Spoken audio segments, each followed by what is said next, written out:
ಕಡಬ ಕಂದಾಯ ಇಲಾಖೆ ಅಧಿಕಾರಿಗಳು ಹಾಗೂ ಮೆಸ್ಕಾಂ ಅಧಿಕಾರಿಗಳು ಸೇರಿ ನೆಲ ಸಮ ಮಾಡಿದ್ದಾರೆ, ತೆರವುಗೊಳಿಸದಲ್ಲ ಏನಾಗಿದೆ ಅಂತ. ಅದರ ಮೇಲೆ ಅವರು ಆಕ್ಷನ್ ತಗೊಳ್ತಾರಂತ ಒಂದು ನಂಬಿಕೆ ಇದೆ. ನಾವೇನು ಸುಮ್ಮನೆ ಕೂತಿಲ್ಲ. ಕಾನೂನು ಚೌಕಟ್ಟಲ್ಲಿ ಏನೆಲ್ಲ ಆಗಬೇಕು ಎಲ್ಲ ಕೆಲಸವನ್ನು ನಾವು ಮಾಡ್ತಾ ಇದ್ದೀವಿ. ಅದು ರಾಧಮ್ಮನ ಮನೆ ಎಂಬುದಕ್ಕೆ ದಾಖಲೆನೆ ಕೌಕ್ರಾಡಿ ಪಂಚಾಯತಿಂದ ಪತ್ರ ಪಡೆದು ಅದರ ಮಾನದಂಡದಲ್ಲಿ ಇವರಿಗೆ ವಿದ್ಯುತ್ ಸಂಪರ್ಕ ಕೊಟ್ಟರು. ಇವಾಗ ನಂಗೂ ಅಲ್ಲಿಂದ ಓಡಿಸಿದರೆ ಆ ಜಾಗ ಪ್ರಭಾವಿ ವ್ಯಕ್ತಿಗಳೇ ಆತ ಎಂಬ ಉದ್ದೇಶದಿಂದ ಪ್ರಭಾವಿ ವ್ಯಕ್ತಿಗಳಿಗೆ ಅದರ ಪಕ್ಕ ಈ ಜಾಗ ಎಲ್ಲ ಸೇರಿಸಿ ದೊಡ್ಡ ಬಿಲ್ಡಿಂಗ್ ಕಟ್ಟಲಿಕ್ಕೆ, ಪೆಟ್ರೋಲ್ ಪಂಪ್ ಮಾಡ್ಲಿಕ್ಕೆ ಈ ಉದ್ದೇಶದಿಂದ ಅಲ್ಲಿ ಹುನ್ನಾರ ಆಗಿರೋ ಕ್ರಿಮಿನಲ್ ಬುದ್ಧಿ ಇರುವಂತ ವಿಎ ಮಾಡ್ಬೋದು, ವಿಎ ಮತ್ತು ಮನೆದಾರರು ಮಾಡ್ಬೋದು. ಅವರು ಕೇಳಿ ನೀನ್ ಏಕೆ ಮಾಡಿದೀಯ ಅಂತ. ಬೆಳ್ತಂಗಾಡಿ ತಾಲೂಕಿನ ಆಧಾರ್ ಕಾರ್ಡ್ ಇರುವಾಗ ಇಲ್ಲಿ ಯಾವ ರೀತಿಯಲ್ಲಿ ನೀವು ಅರ್ಜಿ ತಗೊಂಡಿದ್ದೀರಿ ಮತ್ತೆ ನಮ್ಮ ತೆರಿಗೆ ದುಡ್ಡ ಸಂಬಳ ಕೊಡ್ತಾ ಇದೀವಿ. ಯಾವ್ದು ಎಂಜಿನ ಕಾಸು ತಿಂದು ಬಡಪಾಯಿಯನ್ನು ಬೀದಿ ತಂದು ಹಾಕುವುದಲ್ಲ. 94C ಅಕ್ರಮ ಸಮಾಜ ದುಡ್ಡು ಮಾಡ್ಲಿಕ್ಕೋಸ್ಕರ ಬಂದು ಕೂತಿದ್ರೆ ನೀವೆಲ್ಲ ದೊಡ್ಡ ದೊಡ್ಡ ಕಟ್ಟಿಡ್ಕೊಂಡು ಹೋಗ್ತಾ ಇದ್ದೀರ ನೀವೆಲ್ಲ. ನಿಮ್ಮ ಯೋಗ್ಯತೆಗೆ ಸರ್ವೋಚ್ಚ ನ್ಯಾಯಾಲಯ ಏನ್ ಹೇಳ್ತಾ ಇದೆ ಎಲ್ಲವನ್ನೂ ಉಲ್ಲಂಘನೆ ಮಾಡಿ ಆ ಹಿತಾಚಿಯಿಂದಲೇ ಎಲ್ಲವನ್ನೂ ನೋಡ್ದಾಕಿ ಯಾರ ಅಧಿಕಾರಿ ಒತ್ತಡ ಮೇಲೆ ಮಾಡಿರೋದು ಎಂಬುದನ್ನು ಪ್ರೆಸ್ ನೋಟ್ ಅನ್ನು ಕಡಬ ಮೆಸ್ಕಾಂ ಅಧಿಕಾರಿಯವರು ಎಲ್ಲಾರ ಮಂಗಳೂರು MD ಅವರು ಬಿಡುಗಡೆಗೊಳಿಸಲೇಬೇಕು. ರಾತ್ರಿಯಲ್ಲೇ ಪಾಪ ನಿದ್ದೆ ಮಾಡ್ಲಿಕ್ಕೆ ಆಗ್ತಾ ಇಲ್ಲ. ಇವಾಗ ಅಲ್ಲಿ ಕಲ್ಲು ಬಿಸಾಕುದಂತೆ, ರಾತ್ರಿ 12 ಗಂಟೆ 3 ಗಂಟೆಗೆಲ್ಲ ಬಂದು ಕಲ್ಲು ಬಿಸಾಕುದಂತ. ನಾವು ಯಾವ ಲೋಕದಲ್ಲಿ, ನಾವು ಯಾವ ದೇಶದಲ್ಲಿ ಸ್ವಾಮಿ? ಆ ರೇಣುಕಾರ ಮೊಬೈಲ್ ನಂಬರ್ ಹೆಂಗೆ ಸಿಕ್ಕಿ ಗೊತ್ತಿಲ್ಲ. ಯಾರು ಬೆಳಿಗ್ಗೆ 5 ಗಂಟೆ ಅವ್ಯಾಚ ಶಬ್ದ ಎಲ್ಲ ಬೈತಾ ಇರೋದು ಇದೆಲ್ಲ ಆಗ್ತಾ ಇದೆ. ಅಂದ್ರೆ ಬಡವರಿಗೆ ಇಲ್ಲೂ ಬದುಕುವ ಶಕ್ತಿ ಇಲ್ಲ ಅಂತ ಕಾಣಿಸ್ತೆ. ಅದೇ ರೀತಿಯಲ್ಲಿ ಹಿಂದೂ ಸಮುದಾಯದ ನಾಯಕರು ಕೇಳ್ತಾ ಇದ್ದೀವಿ, ಇವರು ಹಿಂದೂ ಸಮುದಾಯದವರಲ್ಲವಾ? ಭಾಗೀರಥಿಯವರು MLA ಇದಕ್ಕಿಂತ ಚೆನ್ನಾಗಿತ್ತು ಸ್ವಾಮಿ ಅಂಗಾರ್ ಅವರು. ಇವರಿಗೆ ಬರ್ಲಿಕ್ಕೆ ಟೈಮ್ ಇಲ್ಲ ಅಂತೆ. ಕಸ್ತೂರಿಗೆ ಹೋರಾಟಕ್ಕೆ ಹೋಗಿ ಕೂರ್ಲಿಕ್ಕೆ ಟೈಮ್ ಇತ್ತು. ಇವಾಗ ಏನೋ ಅಸಮಗೆ ಏನೋ ಗೊತ್ತಿಲ್ಲ, ಏನೋ ತಿಳ್ಕೊಳ್ಳಿಕ್ಕೆ ಹೋಗ್ತಾ ಇದಾರೆ. ಈ ಬಡವರನ್ನು ಯಾವ ರೀತಿಯಲ್ಲಿ ಹೊಡೆದು ಹಾಕ್ಬೇಕು ಎಂಬುದನ್ನು ತಿಳ್ಕೊಳ್ಳಿಕ್ಕೆ ಹೋಗ್ತಾ ಇದಾರೆ ಅಂತ ಕಾಣಿಸ್ತದೆ. ಕಾಂಗ್ರೆಸ್ಸಿನ ಉಸ್ತುವಾರಿ ಸಚಿವರಿಗೆ ಇದರ ಮಾಹಿತಿ ಕೊಡ್ಲಿಕ್ಕೆ ಯಾರಿಲ್ಲ. ಅದಕ್ಕಿಂತ ಕೆಲಸ ನಾನು ಮಾಡ್ತಾ ಇದ್ದೀನಿ, ಅದೊಂದು ನನಗೆ ತೃಪ್ತಿ ಇದೆ. ಅಲ್ಲಿಂದಲೇ ಇನ್ನೊಬ್ಬರು ಕಾಂಗ್ರೆಸ್ ನಾಯಕರು ಬಂದ್ರೆ ಅರ್ಧದಲ್ಲಿ ರಿಟರ್ನ್ ಆದ್ರಂತೆ. ಯಾಕಂದ್ರೆ ಕೋರ್ಟ್ ವಿಷಯ ಇದೆ ಅಂತ. ಏನಪ್ಪಾ ನಿಮ್ಮ ಮೈಗೆ ಏನೋ ಬರ್ತಾ ಇದೆ ಕೋರ್ಟ್ ವಿಷಯ ಇದೆ ಅಂತ ಹೇಳುವಾಗ ನಿಮ್ಮ ಬುದ್ಧಿವಂತಿಗೆ ನೋಡಿ ಎಷ್ಟಂತ ಅಯ್ಯೋ ನಿಮ್ಮಂತವರು ಜನಪ್ರತಿನಿಧಿಯಾಗಿ ಆಯ್ಕೆ ಆಗ್ತಾ ಇದಾರ. ನಾವೇ ಹೊಡ್ಕೊಳ್ಬೇಕು ಚಪ್ಪಲಿಯಲ್ಲಿ. ಮತದಾನ ಬರುವಾಗ ಮಾತ್ರ ಹಿಂದೂ ಮುಸ್ಲಿಂ ಕ್ರಿಶ್ಚಿಯನ್ಸ್ ಹೊಡೆದಾಗ್ತಾ ಇರೋದು. ಇನ್ನಾದ್ರೂ ಎಚ್ಚೆತ್ತುಕೊಳ್ಳಿ ನೀವೆಲ್ಲ. ಇದು ಬಿಟ್ಟಾಕಿ ಇದು ನಾವು ಮಾಡ್ತೀವಿ. ಕಾನೂನು ಚೌಕಟ್ಟಲ್ಲಿ ಏನಿದ್ರು ಅದು ಮಾಡ್ತೀವಿ. ಕಾನೂನು ಚೌಕಟ್ಟಲ್ಲಿ ಕೆಲಸ ಕೊಟ್ಟೇ ಕೊಡ್ತೀವಿ ಅಧಿಕಾರಿಗಳಿಗೆ. ನೀವು ಯಾರು ತಲೆ ಕೆಡಿಸ್ಬೇಡಿ. ನೀವು ಯಾರು ಬರೋ ಅವಶ್ಯಕತೆನೇ ಇಲ್ಲ. ಇನ್ನೂ ಯಾರಿಗಾದ್ರೂ ಈ ತರ ತೊಂದರೆ ಆದ್ರೆ ಕೈ ಕಟ್ಟಿ ಕೂರ್ಬೇಡಿ ಅಂತ ಮಾತ್ರ ನಿಮಗೆಲ್ಲ ನಾನು ವಿನಂತಿಸಿಕೊಳ್ತಾ ಇದ್ದೀವಿ. ನಾವೆಲ್ಲ ಸೇರಿ ಎಲ್ಲರೂ ನಮಸ್ತೆ. ಸುಳ್ಯ ವಿಧಾನಸಭಾ ಕ್ಷೇತ್ರ, ಕಡಬ ತಾಲೂಕು, ಕೌಕ್ರಾಡಿ ಗ್ರಾಮ ಪಂಚಾಯತ್, ಕಾಪಿನಬಾಗಿ. ರಾಧಮ್ಮ ಅವರ ಮನೆಯನ್ನು ದಿನಾಂಕ 13/11/2024 ಬೆಳಗಿನ ಜಾವ 6:45 ಗಂಟೆ ಹೊತ್ತಿಗೆ ಕಡಬ ಕಂದಾಯ ಇಲಾಖೆ ಅಧಿಕಾರಿಗಳು ಹಾಗೂ ಮೆಸ್ಕಾಂ ಅಧಿಕಾರಿಗಳು ಸೇರಿ ನೆಲ ಸಮ ಮಾಡಿದ್ದಾರೆ, ತೆರವುಗೊಳಿಸದಲ್ಲ ನೆಲ ಸಮ ಮಾಡಿರುತ್ತಾರೆ. ಈ ವಿಷಯಕ್ಕೆ ಸಂಬಂಧಿಸಿ ನಾವು ಅಧಿಕಾರಿಯವರ ವಿರುದ್ಧ 20/11/2024 ಕಡಬ ತಾಲೂಕು ಕಚೇರಿ ಮುಂಭಾಗದಲ್ಲಿ ಹೋರಾಟವನ್ನು ಮಾಡಿದ್ದೀವಿ.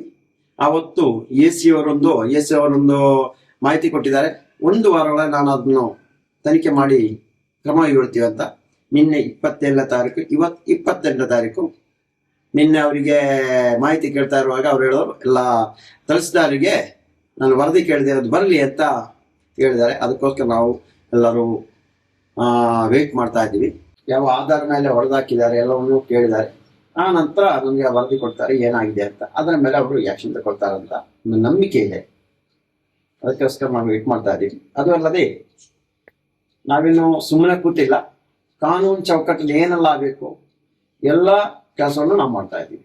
ಅದು ರಾಧಮ್ಮನ ಮನೆ ಎಂಬುದಕ್ಕೆ ದಾಖಲೆನೆ ಕರೆಂಟ್ ಬಿಲ್, ವಿದ್ಯುತ್ ಬಿಲ್ 100% ರಾಧಮ್ಮನ ಮನೆ ಎಂಬುದಕ್ಕೆ ದಾಖಲೆ. ಅದು ಅಲ್ಲ, ಬೆಳಕು ಯೋಜನೆ ಅಡಿಯಲ್ಲಿ ಅದಕ್ಕೆ ಮನೆಗೆ ವಿದ್ಯುತ್ ಸಂಪರ್ಕ ಕೊಟ್ಟಿರೋದು. ಕೌಕ್ರಾಡಿ ಪಂಚಾಯತಿಂದ ಪತ್ರ ಪಡೆದು ಪಂಚಾಯತ್ ಅವರೇ ಈ ಮನೆಗೆ ರಾಧಮ್ಮ ಅವರು ಹಾಗೂ ಮುತ್ತಸ್ವಾಮಿ ವಾಸವಾಗಿರೋ ಮನೆ, ಈ ಮನೆಗೆ ಬೆಳಕು ಯೋಜನೆ ಅಡಿಯಲ್ಲಿ ವಿದ್ಯುತ್ ಸಂಪರ್ಕ ಕೊಡ್ಬೋದು ಎಂಬ ಪತ್ರ ಕೊಟ್ಟು ಅದರ ಮುಖಾಂತರ ಅದರ ಮಾನದಂಡದಲ್ಲಿ ಇವರಿಗೆ ವಿದ್ಯುತ್ ಸಂಪರ್ಕ ಕೊಟ್ಟಿರೋದು.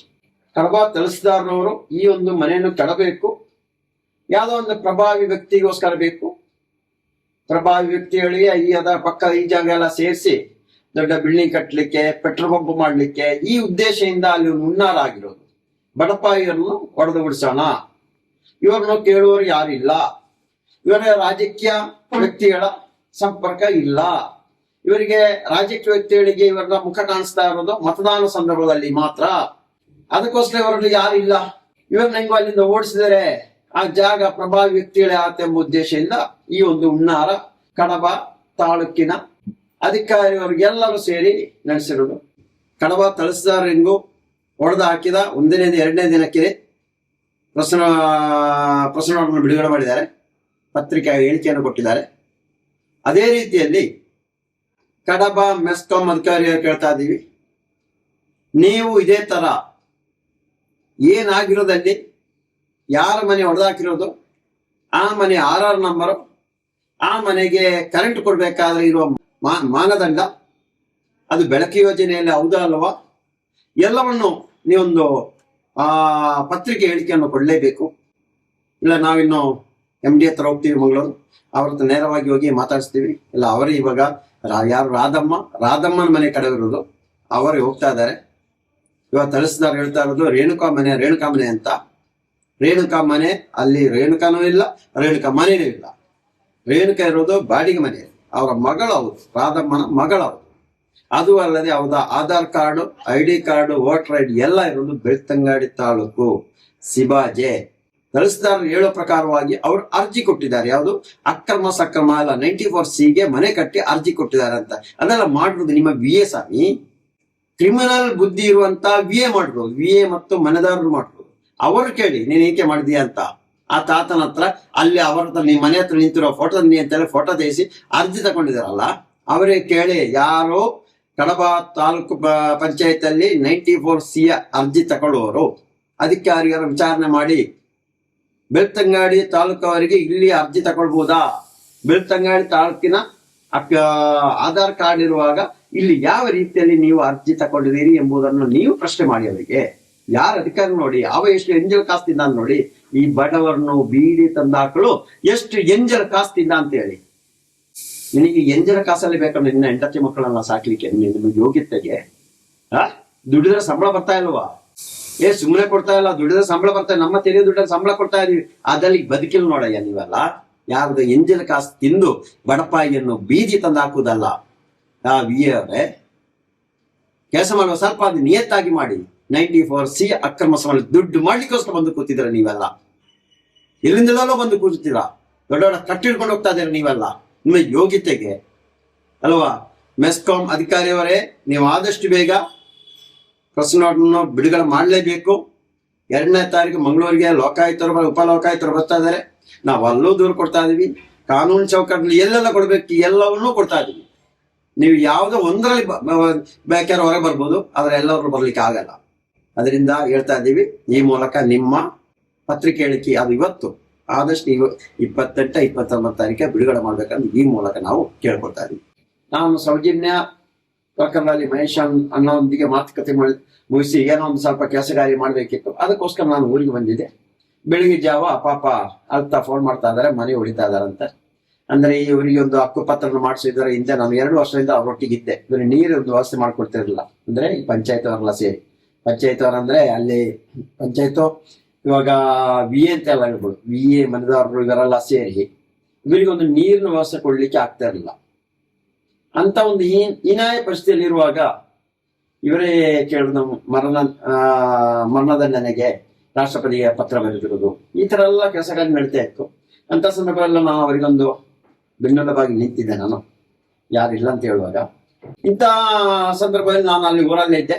ಅವ್ರು ಕರೆದ್ರು, ನಾನು ಹೋದೆ. ಅವತ್ತು ಜನರಿಗೆಲ್ಲ ಗೊತ್ತಾಯ್ತು ಏನಾಗಿದೆ ಅಂತ. ಪಾಪ ಅಲ್ಲಿ ಅವತ್ತು ಯಾರೋ ವಿಡಿಯೋ ಮಾಡ್ಲಿಕ್ಕೆ ಬಂದ್ರು, ಯಾರನ್ನು ವಿಡಿಯೋ ಸಮೇತ ಮಾಡ್ಲಿಕ್ಕೆ ಬಿಡ್ತಾ ಇರಲಿಲ್ಲ. ಯಾರು ಈ ಕಟ್ಟಡ ಕೆಡವಲಿಕ್ಕೆ ಬಂದಿರುವಂತ ಅವ್ರನ್ನೇ ಗ್ರಾಮೀಣ ಅಂತ ತಿಳ್ಕೊಳ್ಬೇಕು. ಅವ್ರ ಅಧಿಕಾರಿಗಳಲ್ಲ. ಅಧಿಕಾರಿಗಳು ಆಗಿದ್ರೆ ಅದು ಯಾರ ಮನೆ ಅಂತಲಾದ್ರೂ ನೋಡ್ತಾ ಇತ್ತು, ಅದನ್ನು ನೋಡಿಲ್ಲ ಇವರು. ಯಾರ ಮನೆ ಅಂತಲೂ ನೋಡಿಲ್ಲ.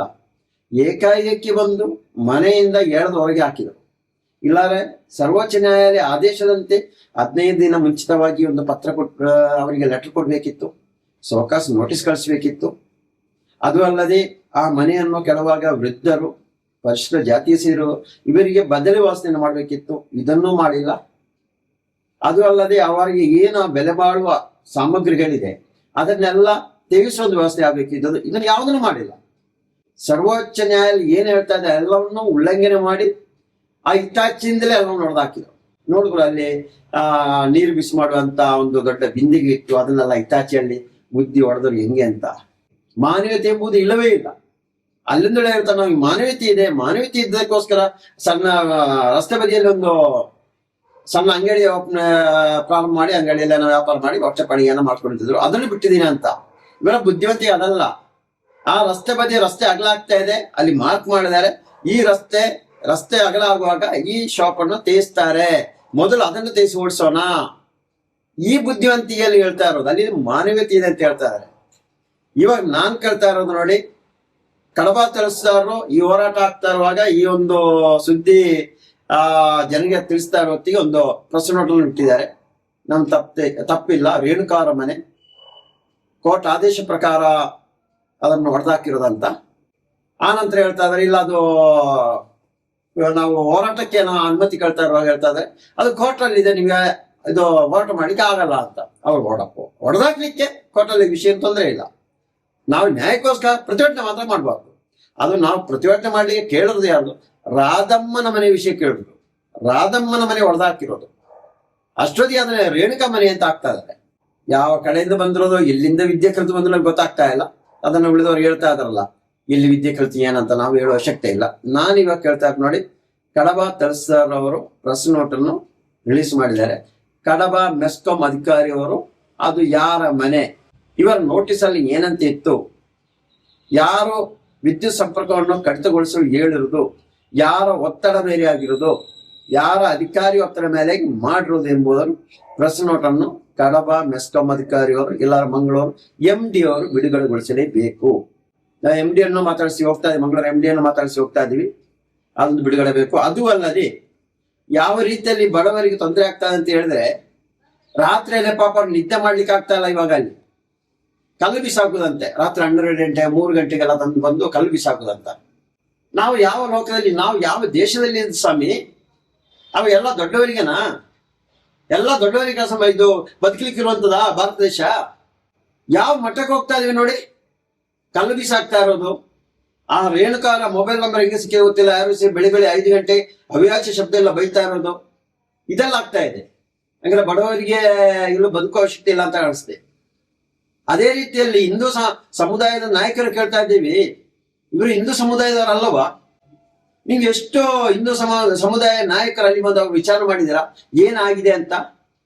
ಏನು ಅಧಿಕಾರಿ ಹೇಳೋದು ಮಾತ್ರ ಕೇಳೋದಲ್ಲ, ಪ್ರತಿಯೊಬ್ಬರಿಗೆ ಬರ್ಬೋದು, ಬಂದು ಕೇಳ್ಬೋದು, ಏನಾಗಿದೆ ಅಂತ ವರದಿ ತಗೊಳ್ಬೋದು. ಇದೇನಿಲ್ವಲ್ಲ, ಬಡವರ ಮನೆಯಲ್ಲ, ಬಡವರ ಮನೆಗೆ ಯಾರು ಮಾತಾಡ್ಸೋಂಗಿಲ್ಲ, ಕೇಳುವಂಗಿಲ್ಲ, ಹೇಳೋಂಗಿಲ್ಲ. ಏನ ಅವರ ಮನೆ ಅವ್ರದ ಹೆಣ್ಣು ಮಕ್ಕಳು ಇನ್ನೊಬ್ಬರೊಟ್ಟಿಗೆ ಹೋದ್ರೆ ಆವಾಗ ಹಿಂದೂ, ಆಗ ಮಾತ್ರ ಹಿಂದೂ ಆಗಿ ಕಾಣಿಸ್ತಾ ಇರೋದು.